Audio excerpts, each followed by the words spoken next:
Hello, नमस्कार, आदाब, सत श्री अकाल और अस्सलाम वालेकुम। मैं मोहम्मद अहमद काज़मी लेकर आया हूँ आपका पसंदीदा कार्यक्रम आपके रूबरू। इस कार्यक्रम में हम खबरों के नजदीक तक आपको ले जाने की कोशिश करते हैं और आजकल भारत चीन सीमा पर जो कुछ हो रहा है, लद्दाख में जहां भारत के 20 जवान शहीद हो चुके हैं और दूसरी तरफ से मरने वालों की तादाद अभी तक नहीं बताई गई है। वो उनकी अपनी स्ट्रेटेजी हो सकती है, लेकिन इस सबके बीच में एक बहस चली है कि क्या भारत के लोग चीन के सामान का बहिष्कार, बायकॉट कर सकेंगे या कुछ जगहों से ऐसी मांग भी उठ रही है। ऐसी सूरत को समझने के लिए हमारे साथ इस वक्त मौजूद हैं वदूद साजिद साहब, सीनियर पत्रकार हैं, हमारे दोस्त हैं, जो हर संडे को हम अपने दर्शकों के सामने उनको लाते हैं। इससे पहले कि मैं वदूद साजिद साहब को सवाल करूं, मैं अपने दर्शकों से बताऊंगा कि हमने अपने कमेंट सेक्शन में एक मैसेज पिन किया है जिसमें वदूद साजिद साहब के चैनल का लिंक है। आप उनके वीडियो उस पर जाकर के देख सकते हैं। वदूद साजिद साहब, वेलकम है आपका।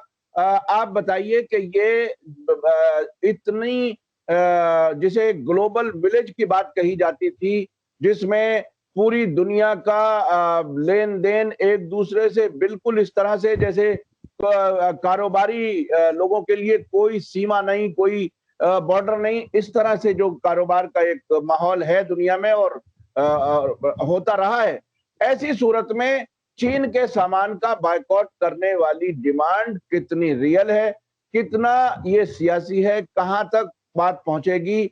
ये स्वदेशी जागरण मंच वाले लोग अक्सर बीजेपी की गवर्नमेंट पर दबाव भी डालते रहे हैं कि स्वदेशी चीजों को आगे बढ़ाया जाए, लेकिन अभी पिछले दिनों बिल्कुल ताजा मिसाल है, अमित शाह जी ने जो डिजिटल रैली की उसमें सारे चीन के एलईडी लगे हुए थे बिहार में, उड़ीसा में। ऐसी हालत में चीन से कैसे जान छुड़ाएंगे, आपको क्या लगता है? देखिए, चीन से जान छुड़ाना तो बहुत मुश्किल है। उसकी वजह यह है कि हमारी जो इकोनॉमी है वो बहुत हद तक चीन पर निर्भर करती है। चीन की बहुत सारी कंपनियों ने, मैं आपको बता दूं, 75 कंपनियों ने यहाँ इन्वेस्टमेंट किया हुआ है और $6 बिलियन लगा रखे हैं। तो वो तो बहुत मुश्किल है। दूसरी बात यह है कि हमारी गवर्नमेंट बार बार आत्मनिर्भरता और स्वदेशी की बात करती है, लेकिन सवाल ये है कि क्या हमने कोई अल्टरनेट उसका तैयार किया है, कोई अरेंजमेंट ऐसा किया है, वो भी नजर नहीं आता। और कम से कम ये जो गवर्नमेंट है ये बहुत ही अपने आप को नेशनलिस्टिक कहती है और उसके साथ जितनी ऑर्गेनाइजेशंस जुड़ी हुई हैं वो स्वदेशी की मांग करती रही हैं, जबकि ये कोई नई मांग नहीं है, बहुत पुरानी है और महात्मा गांधी के ज़माने से है। लेकिन कोई अल्टरनेट तैयार करने की कोई कोशिश भी इन 6-7 सालों में नज़र नहीं आती। थोड़ा सा हमें इस इशू को, मैं अगर आप इजाज़त दें, मैं थोड़ा इस इशू को पीछे रख के इस पे हम बात करेंगे। मैं कुछ वहाँ का जो ग्राउंड रियलिटी है उस पे एक बात करना चाहता हूँ ताकि कुछ चीज़ें आसानी से समझ में आ जाएं। एक तो ये है कि ये इतने बड़े पैमाने पर जो हमारे फौजियों को उन लोगों ने मारा है जिनको हम शहीद कहते हैं, ये 45 साल के बाद हुआ है। इस दौरान कई जंगें हमारी हो चुकी हैं, कई छोटे-मोटे क्लैशेस हो चुके हैं। एक जो बड़ी बात है वो ये है कि अभी जो ताज़ा खबर आई है कि 18 जवान हमारे अभी लद्दाख के अस्पताल में हैं और 57 जवान दूसरे अस्पतालों में हैं। तो ये जो बताया जा रहा है, पहले 3 की बात आई थी, फिर 20 की बात आई, जिसको गवर्नमेंट ऑफ इंडिया ने भी मान लिया है। तो ये हमारा नुकसान लगता है कि बहुत बड़ा है। चीन अपना नुकसान नहीं बता रहा है, मुमकिन है उसका नुकसान इससे कहीं बड़ा हो, लेकिन वो तादाद नहीं बता रहा है। ये उसकी स्ट्रेटेजी भी रही है। ये इससे हमें ये पता चलता है कि गुत्थम गुत्था जो है बड़े पैमाने पे हुई है। चूंकि देखिए, एक एग्रीमेंट है, उसके मुताबिक दोनों मुल्कों की फौजें, ना उनके फौजी ना हमारे फौजी, हथियार लेकर उस पर्टिकुलर एरिया में नहीं जा सकते जहां ये लड़ाई हुई है। तो हाथों से लड़ाई हुई है, गुत्थम गुत्था हुई है और उसकी एक वीडियो भी वायरल हुई है जिसमें हमारे जो जवान हैं वो हिंदी में उन्हें मादरजात गालियां दे रहे हैं। चीन ने भी यही बात कही है कि हमारे जो फौजी हैं वो गालियां देने की वजह से उत्तेजित हुए और उसकी वजह से ये लड़ाई हुई। और कोई वजह, चीन कहता है और कोई वजह लड़ाई की नहीं थी। हम कहते हैं, हमारे जो फौजी हैं वो कहते हैं कि लड़ाई की वजह ये थी कि वो हमारे एरिया में घुस आए थे और हम अपने एरिया में जाना चाहते थे। तो ये तो देखिए बहुत दिनों से चल रहा है और कई जो सोर्सेज हैं, एजेंसीज हैं, वो कहती हैं कि चीन हमारे 60 किलोमीटर अंदर तक घुस आया है। तो सवाल ये है कि हम क्या कर रहे हैं, हमारी इंटेलिजेंस क्या कर रही है। अब मैं एक छोटी सी बात आपको और बता देना चाहता हूँ कि जो हमारा भारत का जो डिफेंस बजट है वो है $57 बिलियन और जो चीन का डिफेंस बजट है वो है $178 बिलियन। तो हम डिफेंस बजट में भी कहीं चीन के आसपास नहीं है। अब आइए, वो जो आपने चीनी सामान के बाइकाट की बात कही है, तो कुछ एरियाज में खासतौर पर गुजरात से ये मुहिम शुरू हुई है कि लोगों ने अपने टीवी फोड़ना शुरू किए हैं, तोड़ना शुरू किए हैं, आग लगानी शुरू की है। तो ये कोई बहुत ही अकलमंदी की बात नहीं है, ये पैसा हम उसको दे चुके हैं। और जो सामान हमारे गोदामों में भरा पड़ा है, जो व्यापारियों के ऑर्गेनाइजेशंस हैं वो रो रही हैं, वो कह रही हैं कि अभी ये मत कीजिए, चीन के साथ इस तरह का मामला मत कीजिए कि आप सामान उसका बाइकाट करना शुरू करें, क्योंकि हमारे गोदामों में सामान भरा पड़ा है और उसका पैसा हम चीन को ऑलरेडी दे चुके हैं। तो हमारी जो अर्थव्यवस्था है लॉकडाउन की वजह से और कोरोना की वजह से और अनप्लान लॉकडाउन की वजह से पहले ही खराब हो चुकी है। अगर हम फर्दर ये करेंगे तो उसका और हमें बहुत बड़ा नुकसान उठाना पड़ेगा। मैं एक छोटा सा ही बता दूं कि चीनी कंपनियों ने भारत में बड़े पैमाने में इन्वेस्टमेंट किया हुआ है। $6 बिलियन लगा रखे हैं। 75 कंपनियां हैं जिन्होंने ई कॉमर्स में, मीडिया में, सोशल मीडिया में, लॉजिस्टिक्स में पैसा लगा रखा है। इसी तरह जो 18 भारतीय कंपनियां हैं उनके साथ मिलकर चीन के जो इन्वेस्टर्स हैं उन्होंने पैसा लगा रखा है। उन्होंने बिग बास्केट में और बायजूस में, इसी तरह से ड्रीम रॉ में, फ्लिपकार्ट तो बहुत बड़ा है, $300 इसमें लगा रखे हैं। ओला $500 लगा रखे हैं। यानी हमारी जो 18 कंपनियां हैं उनमें चीन का पैसा लगा हुआ है। $500 मिलियन, $500 मिलियन। जी, 500 ओला में लगे हुए हैं और 300 फ्लिपकार्ट में लगे हुए हैं और ओयो में लगे हुए हैं, पेटीएम में लगे हुए हैं। पेटीएम में तो जब पेटीएम लॉन्च हुआ था तो हमारे प्रधानमंत्री की उस पर पिक्चर भी लगाई थी पेटीएम वालों ने, और प्रधानमंत्री ने उस पर या प्रधानमंत्री कार्यालय ने उस पर कोई ऑब्जेक्शन भी नहीं किया था। तो देखिए कि इतने बड़े पैमाने पर। अच्छा, इसके अलावा जो एक दूसरी चीज है जो हमारी गवर्नमेंट या हमारी एजेंसियां अभी बता नहीं रही हैं, वो बहुत ही इंपॉर्टेंट है। कोरोना के समय में, कोरोना जो बहरान है, क्राइसिस है, इस समय में जो सबसे इंपॉर्टेंट चीज है, हालांकि इसका कोई इलाज नहीं है, लेकिन कुछ दवाएं ऐसी हैं कि जो बहुत ही महत्व रखती हैं इसके इलाज में। 70% उन दवाओं का जो रॉ मटेरियल है वो चीन से आ रहा है। तो अगर आप एकदम से बंद कर देंगे तो बड़े पैमाने पर जो कोरोना का क्राइसिस है और उस पर जो हम क्वारंटाइन में हम कोशिश कर रहे हैं कि हमारे जो मरीज हैं वो ठीक हो जाए थोड़ी बहुत ही दवाएं देकर, तो उन दवाओं का 70% जो मटेरियल है वो चीन से आ रहा है। यानी हम एक्सपोर्ट इंपोर्ट कर रहे हैं, वो चीन से बड़े पैमाने पर कर रहे हैं, इंपोर्ट कर रहे हैं वो भी बड़े पैमाने पर हो रहा है।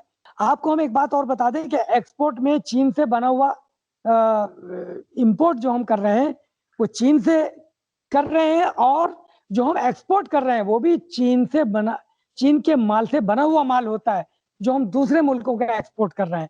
तो हम अगर उससे फौरी तौर पर ये कर लेंगे तो उसका हमें एक बहुत बड़ा नुकसान होगा कि हमारे इंपोर्ट को नुकसान होगा, हमारे एक्सपोर्ट को नुकसान होगा। अच्छा, दाम बढ़ जाएंगे, एक्सपोर्ट के दाम बढ़ जाएंगे। जो हमारे मजदूर हैं जो पहले ही अपने घरों को जा चुके हैं वापस, मजदूरी यहाँ महंगी हो जाएगी। तो जब आपकी मजदूरी महंगी हो जाएगी और जो स्टफ है, मटेरियल है, महंगा हो जाएगा, तो हमसे दूसरे मुल्क क्यों खरीदेंगे? दूसरे मुल्क हमसे इसीलिए खरीदते हैं कि हम उनको सस्ता माल बनाकर देते हैं।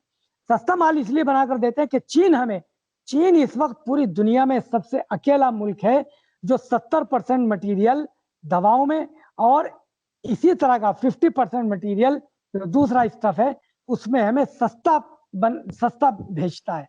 तो जब मटेरियल सस्ता आता है तो बाकी चीजें भी सस्ती हो जाती हैं।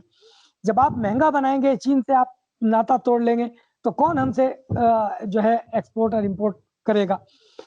आपको एक बात और बताऊं बड़ी इंटरेस्टिंग, कि जो पब्लिक है वो तो ये कर रही है, लेकिन सरकार भी अब इस मैदान में आ गई है। $471 का रेलवे ने चीनी कंपनी से एक मुआहदा 18 जून को तोड़ लिया है। अभी बड़े पैमाने पर हमारे उससे एग्रीमेंट हैं, जो तोड़ना बहुत आसान नहीं है, लेकिन हम सवाल ये करते हैं रेलवे से कि क्या कोई अल्टरनेट तैयार कर लिया है? हमारी जो मेट्रो है काजमी साहब, मेट्रो का 80% चीन से आ रहा है, और इस समय जो हम मेट्रो, दिल्ली में मेट्रो बन रही है, चेन्नई में बन रही है, और भी कई स्टेट्स में मेट्रो बन रही है, और जो हमारा जो जनरल रेलवे है जिसका जाल पूरे मुल्क में फैला हुआ है, उसमें बड़े पैमाने पर हमने जो चीन से डिब्बे और एलईडी और उसके टॉयलेट का सामान, ये हमने चीन से खरीदा है, और बहुत से खरीदे हुए माल का हम पैसा दे चुके हैं ऑलरेडी। तो आप इस तरह से करेंगे तो कैसे बात बनेगी? एक मिनिस्टर हैं रामदास अठावले, जो बीजेपी के तो नहीं है, लेकिन बीजेपी के वो पार्टनर हैं। उन्होंने एक बहुत ही अजीब बात कही है। उन्होंने कहा कि खाने की जितनी चीजें हम चीन से लेते हैं, खासतौर पर नूडल्स वगैरह, उनको फौरी तौर पर हम उसका बाइकाट करें। अब मैं आपको बता दूं कि हजारों रेस्टोरेंट पूरे मुल्क में ऐसे हैं जो चीन का फूड हमें बेचते हैं। इसी तरह से जो छोटे पैमाने पर जो रेहड़ियां लगी हुई हैं, वो चीन का हमें खाना प्रोवाइड करती हैं। वो बहुत सस्ता होता है काजमी साहब, और बहुत जल्दी तैयार हो जाता है, और मजदूर जिनके पास आजकल टाइम नहीं होता और कंपनियां उन्हें बहुत थोड़ा टाइम देती हैं खाने का, वो बहुत जल्दी चीन का बना हुआ खाना इस्तेमाल करके वापस अपने काम पे जाना चाहते हैं। एक बहुत इंपॉर्टेंट आपको और बात बताता हूं कि एक तरफ तो हम कहते हैं कि हम जंग नहीं कर रहे हैं और बातचीत से मसला हल हो जाएगा, दूसरी तरफ आप कारोबार भी उसका रोकने की बातें कर रहे हैं, और आपने शुरू भी कर दिया है। तो सवाल यह है कि क्या आपने कोई अल्टरनेट बना लिया है? हमें तो 6 साल में कोई अल्टरनेट नजर नहीं आता। खुद जो अपने मुल्क में जो चीजें बन रही थी वो बंद हो गई हैं, वो ठप हो गई हैं, नोटबंदी की वजह से, तालाबंदी की वजह से नहीं, तालाबंदी की वजह से जो नुकसान हुआ है वो उसका अपना नुकसान है। जो नोटबंदी किया गया था उसने बड़े पैमाने पर नुकसान पहुंचाया है, तो अभी तक हम उसका कोई अल्टरनेट तलाश नहीं कर चुके हैं। देखिए, ये इशू जो है जियोपॉलिटिकल है, यानी जिसमें हमारी ज्योग्राफिकल और पॉलिटिकल चीजें इन्वॉल्व होती हैं। इसमें मिलिट्री वो करेगी जो उसको यहां से ऑर्डर दिया जाएगा। मिलिट्री अपनी सरहदों की हिफाजत कर सकती है, लेकिन जो जियोपॉलिटिकल इश्यूज हैं उनको मिलिट्री अपने तौर पर नहीं कर सकती।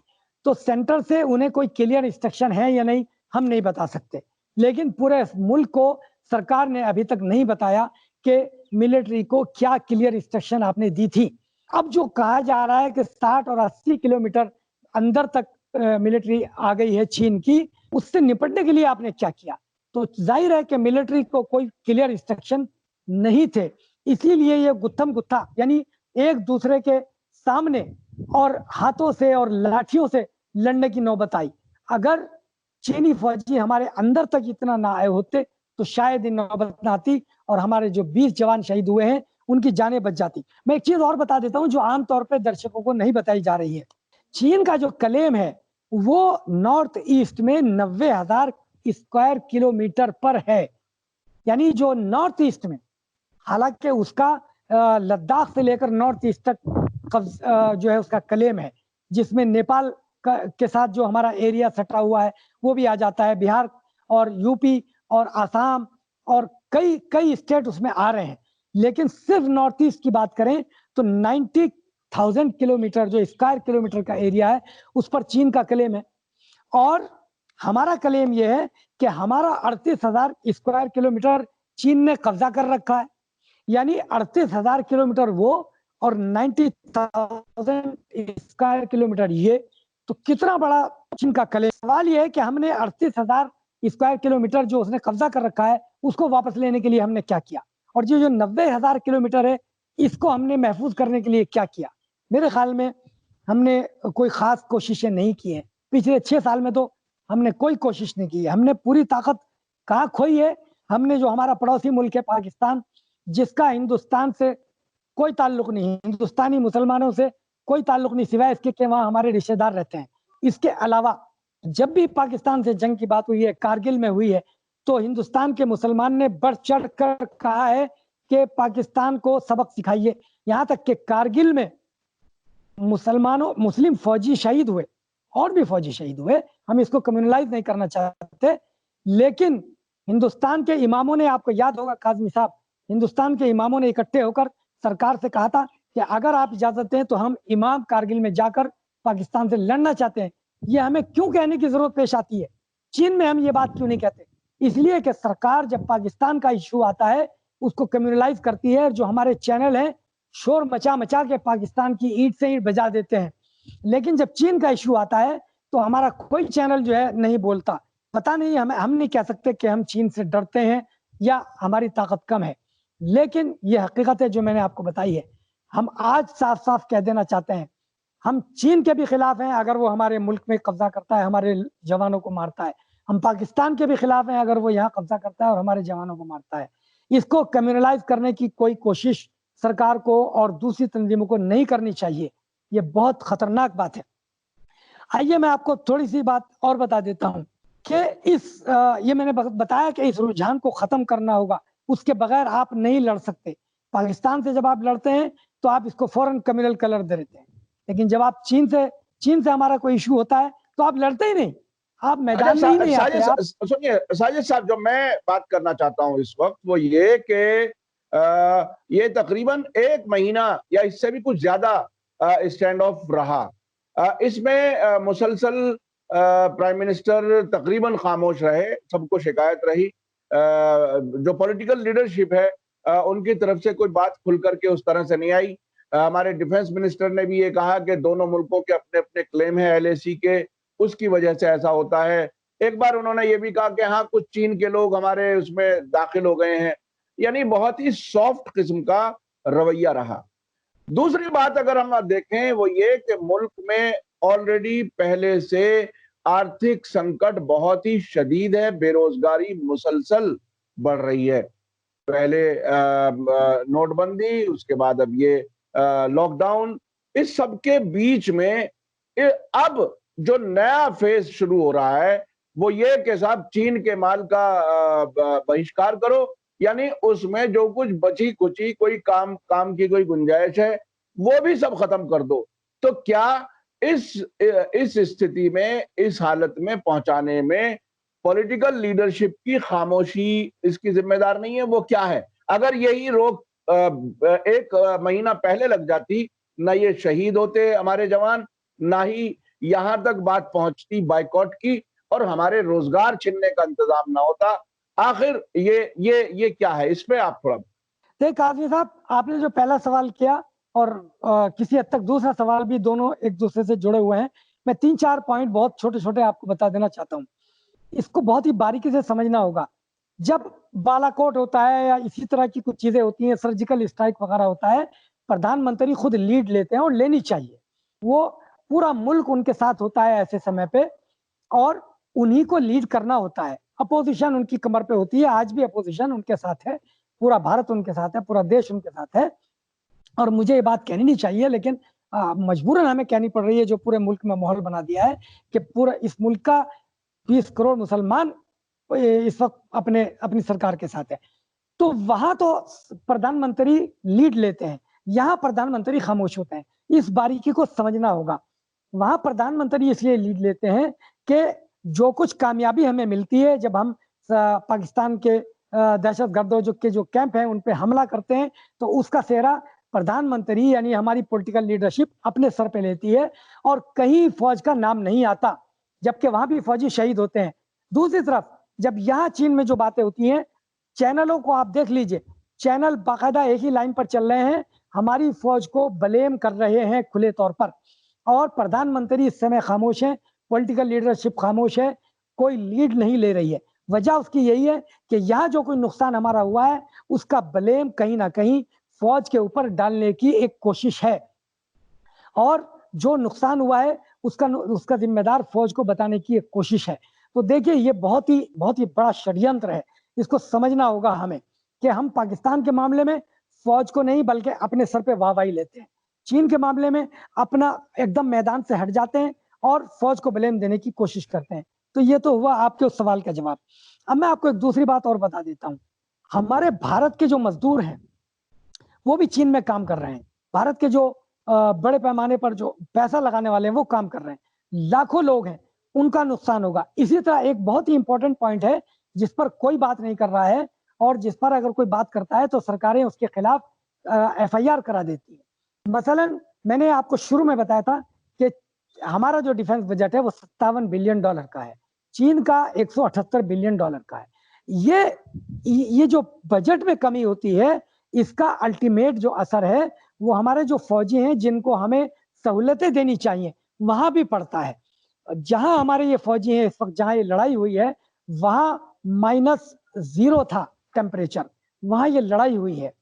वहां हमारे फौजियों के पास ढंग के जूते भी नहीं, ढंग के उनके पास कपड़े भी नहीं, और जो दूसरे आलात होने चाहिए, उनके पास जो विजन आलात होते हैं दूर से देखने के, वो उनके पास नहीं है। तो ये जो बजट की कमी का असर है वो सबसे ज्यादा उनके ऊपर पड़ता है। तो हमारी सरकार, एक तरफ हम इतने खतरनाक दुश्मन से लड़ रहे हैं, चीन को आसान न मत समझिए, चीन सबसे ज्यादा खतरनाक दुश्मन है इस वक्त। क्यों?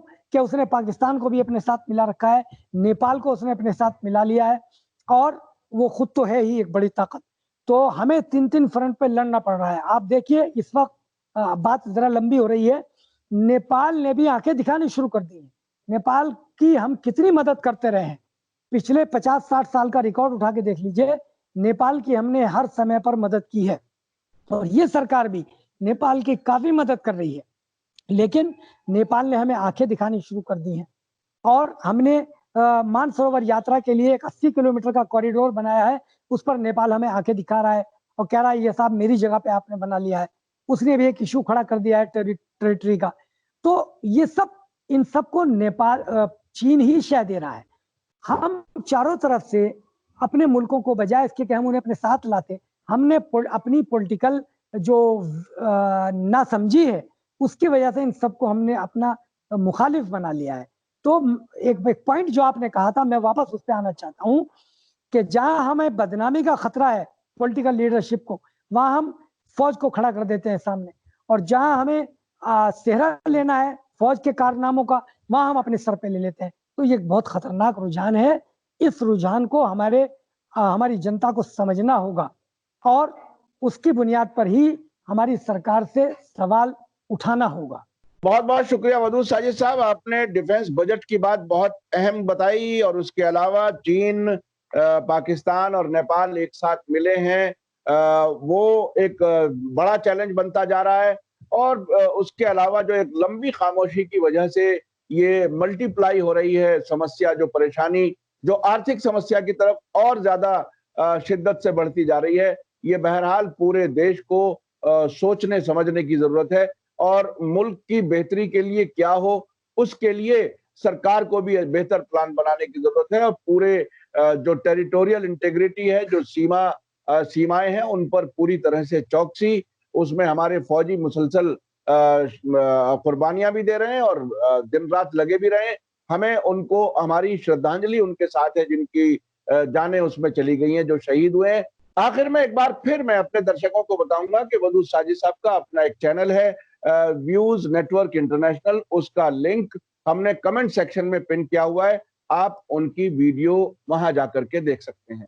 इसी के साथ मुझे दीजिए इजाजत, धन्यवाद, शुक्रिया, जय भारत, जय हिंद।